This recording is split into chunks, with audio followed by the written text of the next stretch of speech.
এই যে আজকে আমি মুরগির মাংস রান্না করব। মুরগির মাংস রান্না করার জন্য এখানে একদম সবকিছু দিয়ে দিব। এখানে আদা রসুন দুটোটা মিক্স করে আছে দিয়ে দিচ্ছি।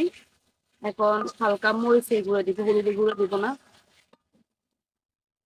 এই যে এখানে জিরা বাটা তারপরে বাদাম বাটা দুটোটা মিক্স করে আছে। এখন এগুলো দিয়ে দিচ্ছি।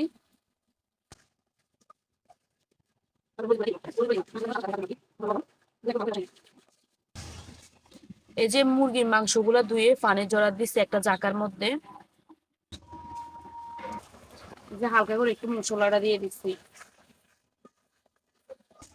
আমি কিন্তু মুরগির মাংসগুলো একদম সাইজে ছোট ছোট করে কাটছি, কিন্তু বড় করলে মাংসগুলোর ভিতরে কিছু ঢোকে না, তার জন্য একদম ছোট ছোট করে কাটছি।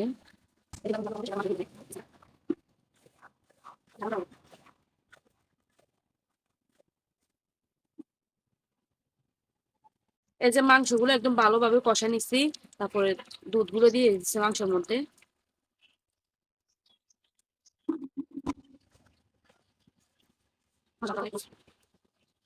এই যে মাংস রান্নার ফাইনাল লুকটা দেখেন কেমন হয়েছে, মাশাআল্লাহ অনেক সুন্দর আসছে কালারটা। তো সবার কাছে কেমন লাগতেছে সবাই কমেন্ট করে জানাবেন। সবাই ভালো থাকবেন, নেক্সট ভিডিও দেখার জন্য আমাদের সাথে থাকবেন। আল্লাহ হাফেজ।